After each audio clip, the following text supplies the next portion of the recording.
Shri Sachidananda Sadhguru Sainath Maharaj key జై.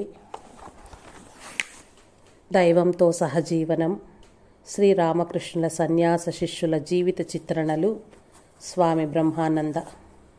శ్రీరామకృష్ణ మఠ సర్వాధ్యక్షులుగా వివేకానంద స్వామి మరణం తక్కిన స్వాములందరికీ గొప్ప గొడ్డలి పెట్టువలే తగిలిందనటం నిస్సందేహం.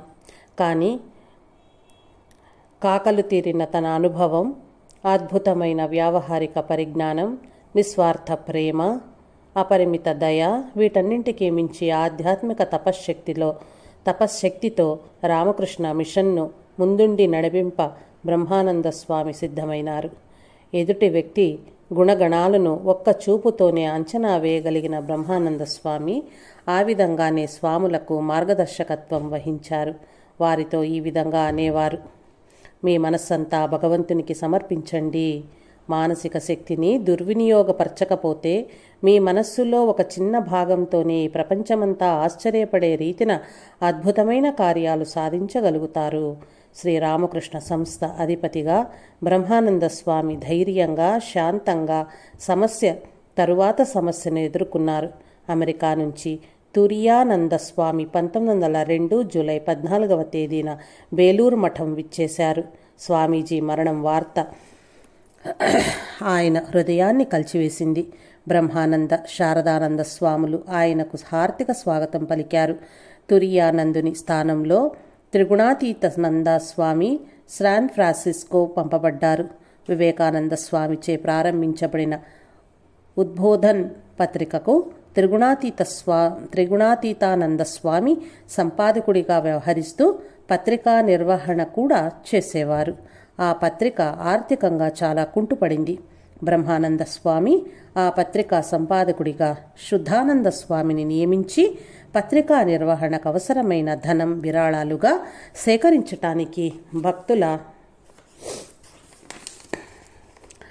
భక్తుల నుండి పత్రికకు వ్యాసాలు సేకరించటానికి ముందుకు వచ్చారు. తాను స్వయంగా బెంగాలీలో గురు అనే వ్యాసం వ్రాసి ఇవ్వటమే కాక శ్రీరామకృష్ణ బోధలు ధారావాహికంగా పత్రికలలో ప్రచురించటానికి వ్యాసాలు వ్రాసి ఇచ్చారు. స్వామీజీ మహాసమాధి తరువాత సోదరి నివేదిత భారతదేశ స్వాతంత్ర్య ఉద్యమంలో పాల్గొన్నది. రామకృష్ణ సంస్థలకు, రాజకీయాలకు ఏ విధమైన సంబంధం లేదని బ్రహ్మానంద, శారదానందులు ఆమెకు వివరించారు.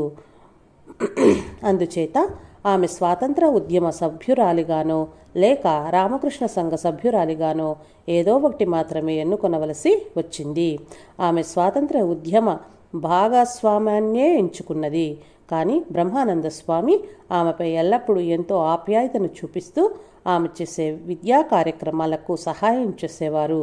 స్వామీజీ జీవిత చరిత్ర వ్రాయమని బ్రహ్మానంద స్వామి ఆమెని అడిగారు. అదే తర్వాత ఆంగ్లంలో master as I saw him, నేను చూసిన రీతిలో గురుదేవులు ప్రచురించబడింది. స్వాముల స్వాతంత్ర్యాన్ని కట్టుదిట్టం చేసే నియమ నిబంధనల కంటే వారి సౌశీల్యాన్ని, గుణగణాలను అభివృద్ధి చేయటంలోనే బ్రహ్మానంద స్వామికి అభిరుచి ఎక్కువ ఉండేది. తన అనుభవం ద్వారా ప్రేమ, స్వాతంత్రంలోనే మతం ఎక్కువగా వ్యవహరించబడుతున్నదని ఆయన తెలుసుకున్నారు. కానీ ఏ సంస్థ సరియైన నియమ నిబంధనలు లేకుండా సరియైన పద్ధతిలో వ్యవహరించలేదు. ఆలంబజారు రామకృష్ణ మఠానికి నియమ నిబంధనలు విధించేటప్పుడు స్వామీజీ ఈ విధంగా అన్నారు: చూడండి, మనం కొన్ని నియమాలు విధించబోతున్నాము, సందేహం లేదు. కానీ ఆ నియమాల వెనుక ఉన్న ముఖ్య లక్ష్యాన్ని మరువరాదు.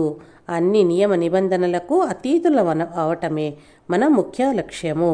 ఒక ముళ్ళును మరొక ముళ్ళుతో తొలగించి ఆ తర్వాత రెండింటినీ పారవేసిన విధంగా సహజంగా మనలో కల కొన్ని చెడు సంస్కారాలను మంచి నియమ నిబంధనల ద్వారా తొలగించుకొని చివరికి ఆ రెండింటికి అతీతంగా మసులుకోవాలి. తన సమక్షంలో జరిగిన సంఘటన కుముద్ బంధుసేన్ అనే భక్తుడు ఈ విధంగా తెలియచేశారు: శ్రీరామకృష్ణ భక్తుల సమావేశం బలారాం బోస్ గృహాన ఏర్పాటు చేయబడింది. బహుశా అది 1897వ సంవత్సరం అనుకుంటాను. నూతన సంస్థకు సంబంధించిన సంస్థాగత విషయాల గురించి చర్చించటమే ఆ సమావేశ లక్ష్యము. స్వామీజీ నియమ నిబంధనలకు సంబంధించిన వివరాల పట్టి వ్రాసుకుని తీసుకొచ్చారు. సభ్యులందరూ చదవటానికి ఆ కాగితాలు ఇయ్యబడ్డవి. వాటిని జాగ్రత్తగా చదివి బ్రహ్మానంద స్వామి తప్ప తక్కిన వారందరూ వ్యాఖ్యలు చేసి మార్పులు సూచించి తమ అంగీకారం తెలియపరిచారు. కానీ మహారాజ్ నిశ్శబ్దంగా ఉండిపోయారు. అప్పుడు స్వామీజీ అడిగారు, రాజా, ఏమిటి సంగతి? నువ్వేమీ మాట్లాడటం లేదే? నీకు ఇది నచ్చలేదా? దానికి మహారాజ్ సమాధానమిస్తూ, నరేన్, ఇన్ని నియమ నిబంధనలు నాకు నచ్చవు అన్నారు. అప్పుడు స్వామీజీ ఆ నియమ నిబంధనల భాగం తీసుకుని ఒక్క మాట కూడా మాట్లాడకుండా ముక్కలు ముక్కలుగా చించి పారివేశారు. ఆలంబజార్ మఠంలో స్వామీజీ కొత్తగా చేరిన బ్రహ్మచారులు పాటించవలసిన 24 నియమ నిబంధనలు స్వామి శుద్ధానందకు చెబుతూ రాయించారు.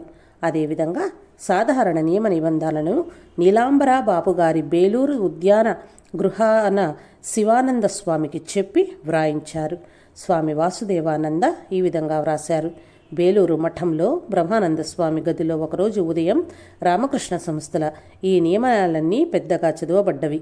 పూజ్య స్వామి తన చిన్న మంచం మీద ఆసీనులై ధ్యానమగ్నులై ఉన్నారు. శుద్ధానంద స్వామి వాటిని చదువుతున్నారు. చదవటం పూర్తి కాగానే బ్రహ్మానంద స్వామి ఈ విధంగా అన్నారు, స్వామీజీ, ఈ నియమాలు భౌతిక స్థాయిలో చెప్పలేదు. తన మనస్సును ఉన్నత స్థితి అందించి స్వామీజీ చెప్పగా తారక్ దా శివానంద స్వామి వాటిని వ్రాశారు. మానవాళి శ్రేయస్సు కొరకు, శ్రీరామకృష్ణ సందేశ ఆదర్శాల వ్యాప్తి కొరకు ఈ నియమాలను ఆయన ఏర్పరిచారు. పురుషుడు కానీ, స్త్రీ కానీ, ధనికుడు కానీ, పేదవాడు కానీ, ఉన్నత జాతివాడు కానీ, నిమ్న జాతివాడు కానీ ప్రతి ఒక్కరికి శ్రీరామకృష్ణ సేవకు, వారి ఆధ్యాత్మిక వారసత్వానికి సమాన హక్కు ఉంది. శ్రీరామకృష్ణులను సేవించేవారు, వారి బోధనలను అనుసరించేవారు ధన్యులు. స్వామీజీ విధించిన నియమాలను దృఢ విశ్వాసంతో అంగీకరించి వాటిని మీ జీవితాలలో ఆచరించి ఆ తర్వాత వాటిని అన్ని దిశలా వ్యాప్తి చేయండి. దాని ఫలితంగా ఈ కలియుగ దుష్ట ప్రభావం అడుగంటి స్వర్ణయుగం రాగలదు. మరొక సందర్భాన యువ సన్యాసుల కొరకు కొన్ని నియమాలు ఏర్పరచవలసిందిగా ధీరానంద స్వామి బ్రహ్మానంద స్వామిని అడిగారు. బ్రహ్మానంద స్వామి ఈ విధంగా సమాధానమిచ్చారు, స్వామీజీ, ఇంతకు ముందే మనకు నియమాల నేర్పరిచారు. వాటికి కొత్తవి చేర్చవలసిన అవసరం లేదు. కానీ అధిక ప్రేమ, భక్తి వాటికి చేర్చి ఇతరులు దైవ సాక్షాత్కారం దిశకు చేరటానికి సహాయపడండి. బ్రహ్మానంద స్వామి గురించి అభేదానంద స్వామి ఈ విధంగా అన్నారు, ఆయనలో కొట్టు వచ్చినట్లు కనిపించే లక్షణం ప్రేమయే. శ్రీరామకృష్ణ మఠ ప్రథమాధ్యక్షునిగా ఆయన మాపై బలవంతంగా విధించిన నియమం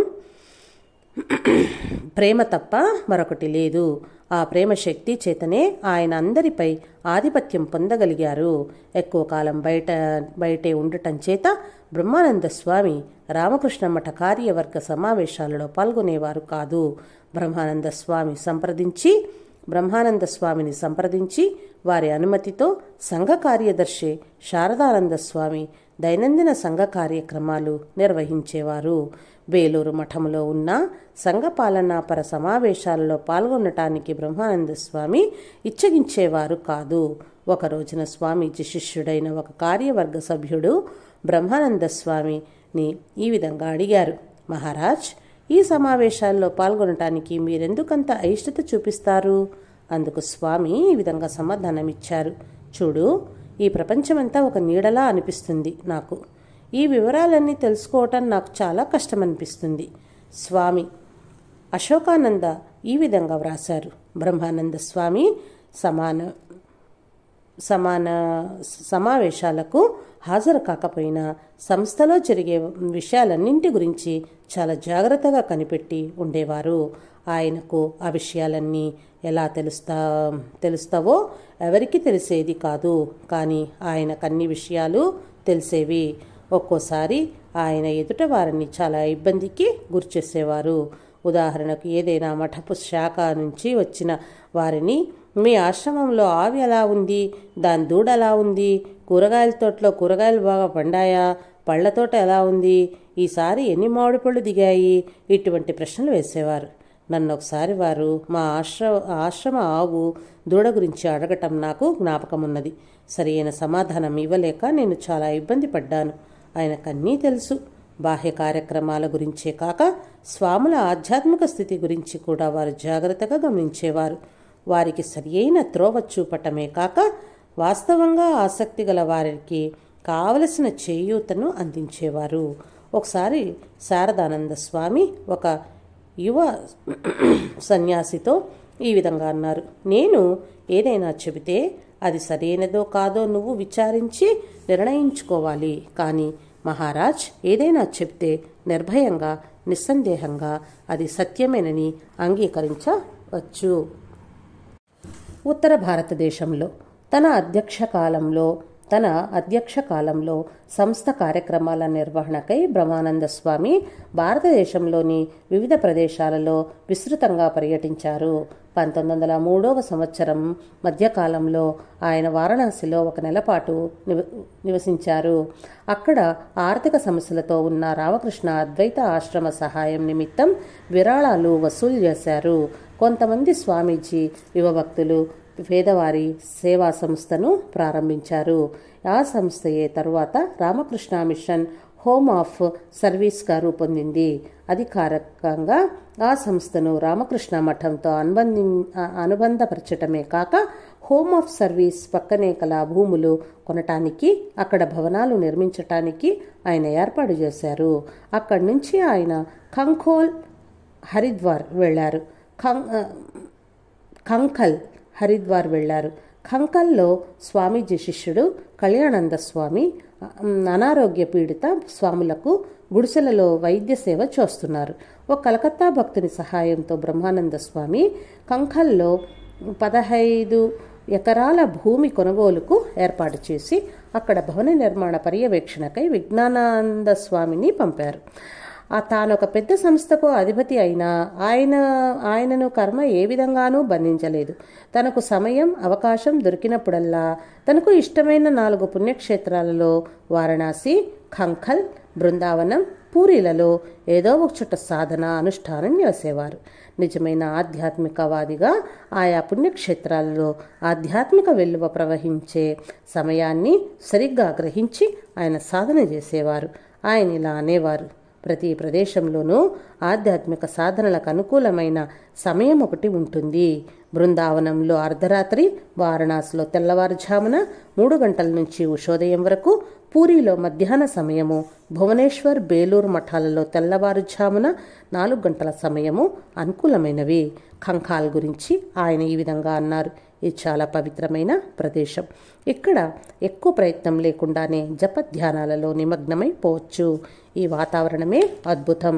మహోన్నత హిమాలయ శిఖరాలు, గంగామాత ప్రత్యక్ష సన్నిధి అప్రయత్నంగా సహజంగా మనస్సుకు శాంతి చేస్తాయి. అనంతరాయంగా ప్రణవనాదం, ఓంకారం ఈ గాలిలో ప్రకంపిస్తూ వినిపిస్తూ ఉంటుంది. వారణాసి గురించి వారు ఈ విధంగా అన్నారు: కాశీ ఈ ప్రపంచానికి అవ్వల దివ్య చైతన్యంతో నిండి ఉన్న గొప్ప ప్రదేశం. ఇక్కడ సాధన చేసేవారికి 10 రెట్లు ఫలితం లభిస్తుంది.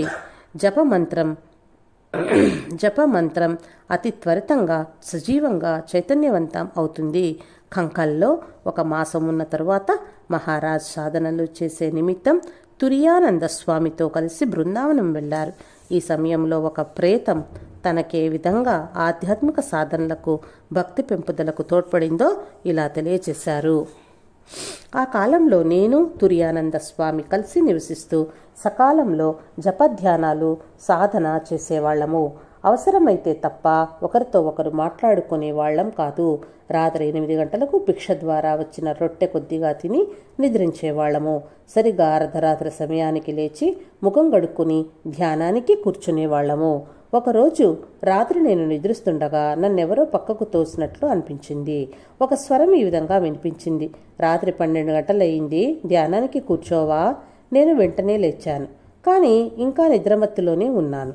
తుర్యానంద నాకు నిద్రాభంగం చేశాడనుకున్నాను, కానీ ఆయన తాను లేపలేదన్నారు. త్వరగా ముఖం కడుక్కొని ధ్యానానికి కూర్చున్నాను. నా ముందర ఒక వైష్ణవ సాధువు కూర్చుని మౌనంగా మంత్రజపం చేయటం కనిపించింది. ఆయనను చూడగానే కొంచెం భయమేసింది. నేను మంత్రజపం చేస్తూ అప్పుడప్పుడు ఆయన వంక చూడసాగాను. నా ఆసనం మీద కూర్చుని జపం చేస్తున్నంతసేపు ఆయన మంత్రజపం చేయటం చూశాను. ఆ తర్వాత ప్రతిరోజు ఆయన అదేవిధంగా మంత్రజపం చేయటం చూశాను. స్వామి అంబికానంద ఈ విధంగా తెలియజేశారు. ఒకరోజు బృందావనంలో మహారాజ్ గారితో పాటు రాధారమణ ఆలయం దర్శించాను. అక్కడి ప్రార్థనా మందిరంలో గొప్ప సంగీత విద్వాంసులు సమావేశమై భక్తి గీతాలతో దైవాన్ని ఆరాధిస్తారు. మహారాజ్ నన్ను ఆ సంగీత విద్వాంసులకు పరిచయం చేస్తూ, ఈ బాలునికి భగవంతుణ్ణి ప్రశంసించే పాటలు పాడమంటే చాలా ఇష్టం అన్నారు. వారు చాలా సంతోషించారు. నన్ను పాడమని అడిగి నా పాటకు వారు మృదంగ వాయిద్యాలతో సహకారం ఇచ్చారు. అక్కడున్న ప్రతి వారికి నా పాట బాగా నచ్చింది. వారిలో ఒక పూజారి ఒక బుట్ట నిండా తీపి పదార్థాలు తెచ్చి మహారాజ్ గారికి ఇచ్చి, ఈ బుట్ట మీ ఆశ్రమానికి పంపుతాను అన్నారు. మహారాజ్ నా వైపు ఆనందంగా చూస్తూ, నీ పాటల వలన నాకు ఎంత చక్కటి బహుమతి వచ్చిందో చూడు అన్నారు. భగవన్మత్తులైన వ్యక్తితో జీవించటం గొప్ప విద్యాభ్యాసం. బ్రహ్మానంద స్వామి బృందావనం నుంచి అలహాబాద్ మీదుగా వింధ్యాచలం చేరారు. ఆ తర్వాత అంబికానంద స్వామి ఈ విధంగా తన జ్ఞాపకాలను తెలియజేశారు. మొదటి రోజు రాత్రి మహారాజ్, నా తండ్రి, మాకు భోజనం ఇచ్చిన వ్యక్తి, నేను ఒకే గదిలో నిద్రించాం. అర్ధరాత్రి సమయంలో మృదువైన స్పర్శ తాకటంతో నేను లేచాను. మహారాజ్ దుస్తులు ధరించి బరువైన దుప్పటి కప్పుకొని ఉన్నారు. నాతో ఈ విధంగా అన్నారు ఆయన, లేచి నువ్వు కూడా ఉన్ని వస్తువులు ధరించు. నువ్వు ఇప్పుడు నాతో రావాలి. ఏమీ సందేహించకుండా ఎక్కడికి వెళ్తున్నామని అడగాలనే ధ్యాస కూడా లేకుండా వెంటనే వారు చెప్పిన విధంగా తయారయ్యాను. మహారాజ్ ఒక చేతిలో లాంతరు, మరొక చేతితో కర్ర తీసుకుని నన్ను ఆయనను అనుసరించమన్నారు. మేము బయటకు వెళ్ళాం. అది అమావాస్య రాత్రి గాఢాంధకారంగా ఉంది. వెళ్లే త్రోవ కూడా ఎగుడు దిగుడుగా ఉంది. నేను తడబడుతున్నానని గ్రహించి మహారాజ్ నాకు లాంతరిచ్చి నా చేయిని తన చేత్తో పట్టుకున్నారు. అప్పుడు నేను వారిని ఎక్కడికి వెళ్తున్నామని అడిగాను. ఆయన జగజ్జనని దర్శనం కోసమని సమాధానం ఇచ్చారు. మేము దేవాలయ ఆవరణం చేరగానే ఆ ప్రదేశం పూజ కోసం వచ్చిన భక్తజన సందోహంతో నిండి ఉండటం చూశాం. కొంతమంది జపమాలతో జపం చేస్తున్నారు. మరి కొంతమంది జగజ్జనని భక్తి స్తోత్రాలతో కీర్తిస్తున్నారు. అక్కడి వాతావరణం అంతా ఆధ్యాత్మిక తరంగాలతో నిండి ఉన్నది. ఆలయం ద్వారం ఇంకా మూసే ఉన్నది. ఆ ప్రత్యేక సందర్భం కోసం అమ్మవారి విగ్రహాన్ని పూజారులు అలంకరిస్తూ ఉన్నారు. ద్వారాలు తెరవగానే యాత్రికులు అమ్మ దర్శనం కోసం నెమ్మదిగా ముందుకు కదలసాగారు. ఈలోపు పూజారులు మహారాజు గారిని చూశారు. దివ్య తేజస్సుతో వెలుగొందుతున్న ఆయన ముఖం, దివ్య విగ్రహం చూసి ఆకర్షితులై మిగిలిన యాత్రికులందరినీ ముందరికి పోకుండా ఆపి మహారాజుని మొట్టమొదట లోనికి ప్రవేశింపచేశారు. ఆయన ఇంకా నా చెయ్యి పట్టుకునే ఉన్నారు. నేను ఆయనను అనుసరిస్తున్నాను. జగన్మాత విగ్రహం వద్ద నిలబడగానే ఆయన, ఆహా, ఎంత సుందరం, అతి సుందరం అని ఆనందం వ్యక్తపరిచారు. ఆ వెంటనే వారు భావపారవశ్యాన్ని పొందారు. దేవాలయంలో ప్రశాంతత, మౌనం నెలకొని ఉన్నాయి. పూజారులు, యాత్రికులు మహారాజ్ గారి దివ్యోన్మత్త స్థితిని ఆశ్చర్యంగా చూస్తున్నారు. కొద్దిసేపటి పిదప ఇంకా భావపారవశ్య స్థితిలోనే ఉన్న మహారాజ్ అమ్మవారిపై నన్నొక పాట పాడమన్నారు. నేను పాడుతుంటే ఆయన కంటి కొనల నుండి ఆనంద బాష్పాలు జాలురారాయి. అదొక అద్భుతమైన దివ్య దర్శనం. మహారాజ్ నన్ను మరొక పాట పాడమన్నారు. ఆ పాట పూర్తి కాగానే తల్లి విగ్రహం ముందర సాష్టాంగన ప్రణామం చేసి బాహ్య ప్రాంగణానికి వచ్చాము. మహారాజ్ ఒక మూల జపం చేయటానికి కూర్చుని నన్ను కూడా కూర్చోమన్నారు. నన్నేం చేయమంటారు అని అడిగాను. మహారాజ్ సమాధానమిస్తూ, దివ్య మాత నీ ఎదుట ఉన్నట్లు భావించు, ఆ తర్వాత నీకు బోధిస్తాను అన్నారు. మేము అక్కడ కొద్దిసేపు ఉండి ఆ రోజు సూర్యాస్తమయం లోపల ఇంటికి చేరాము. బ్రహ్మానంద స్వామి అనేక పర్యాయాలు వారణాసి సందర్శించారు. అక్కడి హోమ్ ఆఫ్ సర్వీస్ యొక్క వైద్యశాల భవనానికి 1908 ఏప్రిల్ నెలలో శంకుస్థాపన చేశారు.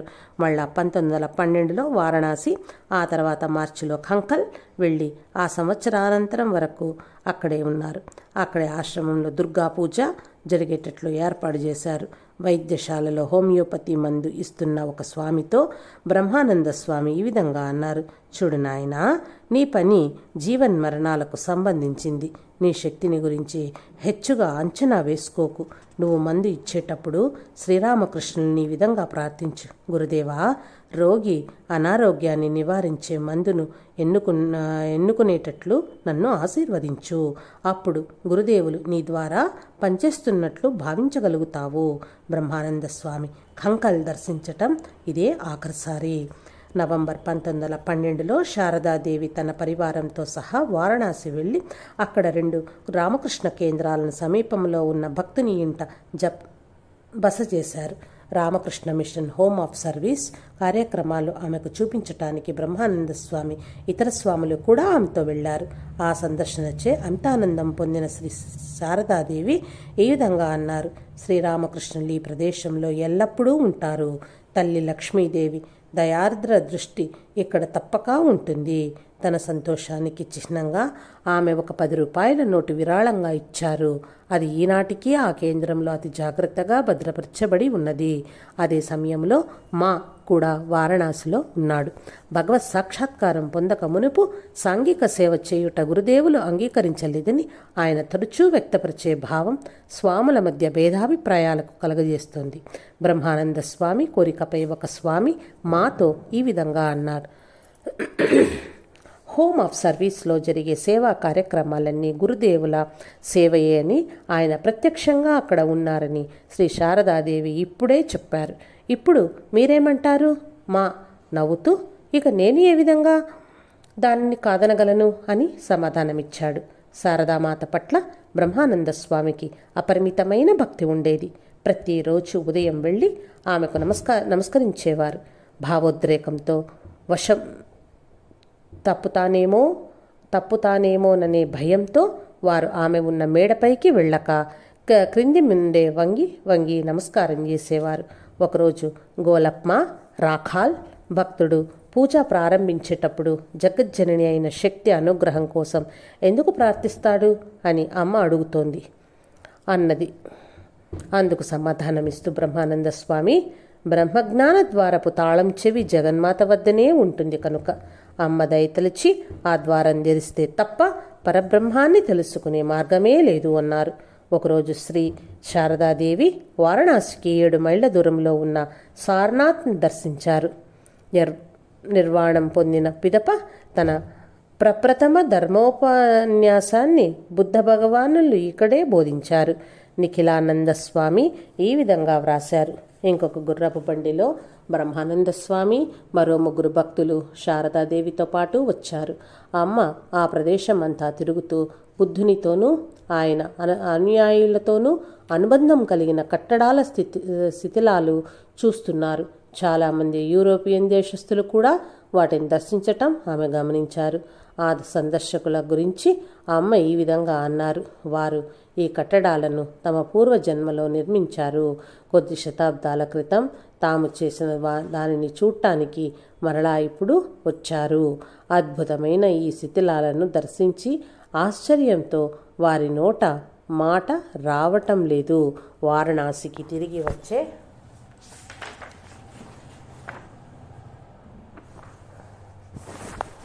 వచ్చేటప్పుడు బ్రహ్మానంద స్వామి తీవ్రంగా అభ్యర్థించటంతో ఆయన గుర్రపు బండిలోనూ ఆమె బండిలో బ్రహ్మానంద స్వామి వారి అనుయాయులు కూర్చుని ప్రయాణం చేశారు. వెళ్లే త్రోవలో బ్రహ్మానంద స్వామి ఎక్కిన గుర్రపు బండికి ప్రమాదం జరిగింది. కానీ ఎవరికి తీవ్రంగా గాయాలు తగలలేదు.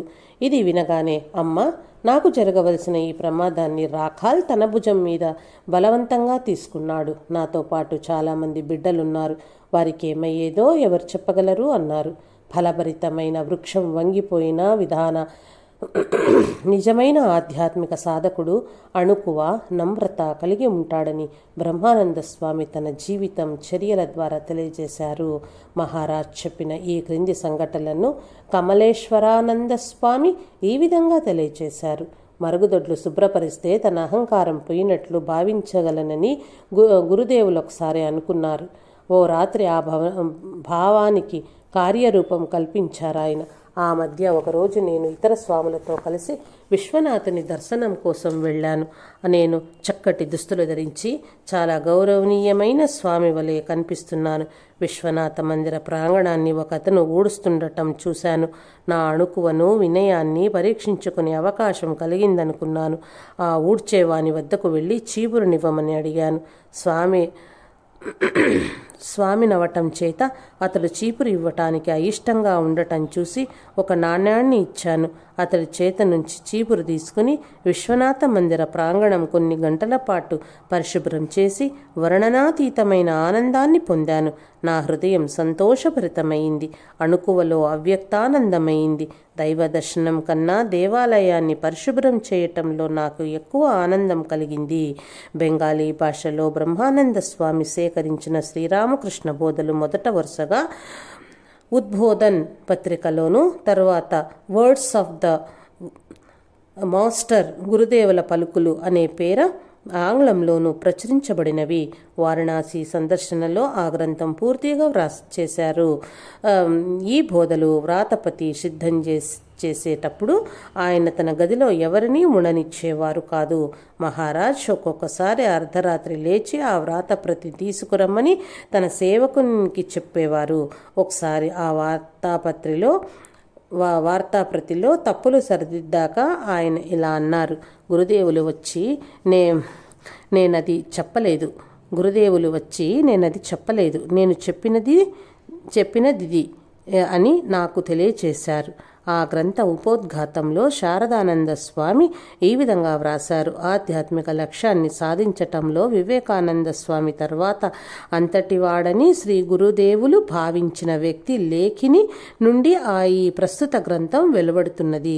అందరికన్నా ఎక్కువగా నిరంతరం శ్రీ గురుదేవులతో జీవిస్తూ ఆయన ఎడల పరిమిత కృతజ్ఞతాపూర్వక ప్రేమను చూపించిన శిష్యుని యొక్క వాస్తవిక రచన ఇది.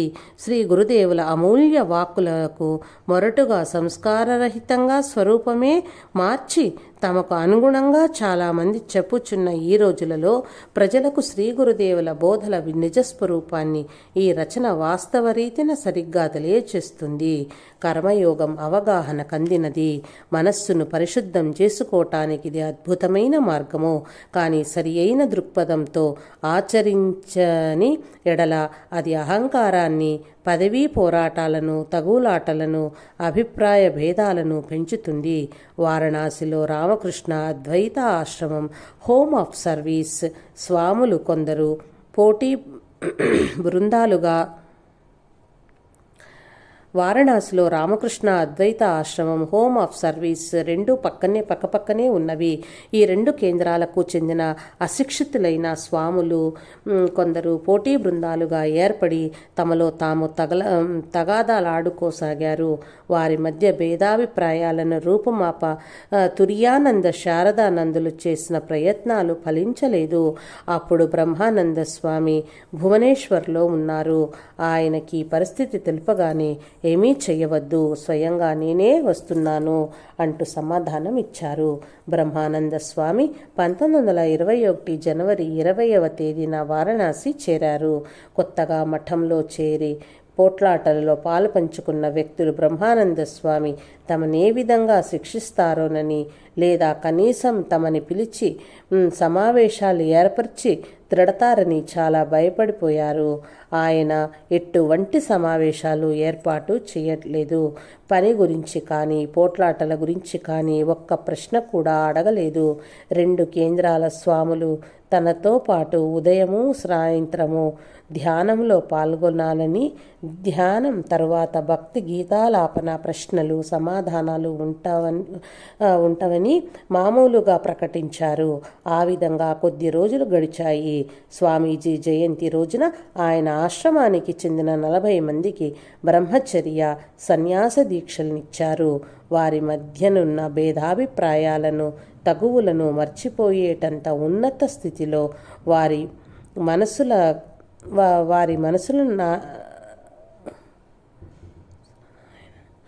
మనసులను ఆయన ఉంచారు. వారిలో ఒక బృందపు నాయకుడు ఎంతగా స్ఫూర్తి ఉత్తేజం పొందారంటే ఆయన తీవ్ర తపస్సాధకుల కోసం హిమాలయ పర్వతాలు వెళ్ళిపోయాడు. 2 కేంద్రాలలోనూ శాంతి నెలకొన్నది. పోరాడకుండానే యుద్ధం గెలిచిన బ్రహ్మానంద స్వామిని శారదానంద స్వామి ఈ విధంగా అభినందించారు. మీరు సన్యాసిగా కంటే రాజుగా అవటం సరిగ్గా ఉంటుంది. నేను తుర్యానంద ఎంత కష్టపడినా ఆ సమస్యకు పరిష్కారమే కనుగొనలేకపోయాము. అటువంటి క్లిష్ట సమస్యను మీరెంతో సులభంగా పరిష్కరించారు. బ్రహ్మానంద స్వామి శిష్యులలో ఒకరు వారి స్మృతులను ఈ విధంగా వ్రాశారు. ఒక ప్రదేశం యొక్క వాతావరణాన్ని మార్చివేసి దానిని తన ఆధ్యాత్మిక తరంగాలతో ప్రతిస్పందించేటట్లు చేయగల శక్తి మహారాజుకి ఉండేది. ఆయన సన్నిధిలో ప్రతి ఒక్కరూ కడుపుబ్బా నవ్వేటట్లు చేసేవారు. మరలా హఠాత్తుగా వారు మౌనంగా గంభీరంగా ఉంటే ఆ ప్రదేశమంతా దివ్య సమక్షంతో నిండిపోయేది. తుర్యానంద స్వామి ఒకసారి ఈ విధంగా అన్నారు, మహారాజ్, చుట్టూ ఉన్న ప్రతి ఒక్కరూ ఏ కొద్దిగా అయినా తన ఆధ్యాత్మిక భావ పరంపరల్లో నింపబడేటటువంటి వాతావరణాన్ని ఆయన సృష్టించేవారు. చాలామంది మహారాజ్ వద్దకు తమ సమస్యల పరిష్కారానికి సలహాలకు వచ్చేవారు. కానీ ఒకసారి వారి సమీపానికి వచ్చిన పిదప ఏ పరిష్కారాన్ని అడగవలసిన అవసరం ఉండేది కాదు. ఆయన సమక్షంలో సమస్యలు వాటంతట అవి పరిష్కారం అయిపోయేవి. వారి వద్దకు వచ్చిన వారు తమను తాము పరిచిపోవటమే కాక తమ అహంకారాన్ని, ఐహిక సుఖాలను, బాధలను మర్చి ఒక తీవ్రమైన దివ్యానందంతో నింపబడేవారు. బ్రహ్మానంద స్వామి తన ఈ చివరి వారణాసి సందర్శనంలో అక్కడ ఉన్న స్వాములను ఉద్దేశించి 9 ప్రసంగాలు చేశారు. పారమార్థిక సాధకుల కవి ఎంతో విలువైనవి అని, ప్రయోజకరమైనవి. బ్రహ్మానంద స్వామి 1897 నుంచి 1922 వరకు చేసిన బోధలన్నీ మొదట బెంగాలీలో బ్రహ్మానంద స్వామి ధర్మ ప్రసంగాలు పేరిట ప్రచురించబడి ఆ పిదప ఆంగ్లంలోకి a guide to spiritual life, పారమార్థిక జీవన మార్గదర్శి పేరిట అనువదించబడింది. అనుష్ఠాన వేదాంత సాహిత్యంలో ఈ గ్రంథం ఒక ఆదర్శ గ్రంథం. జై సాయి మాస్టర్.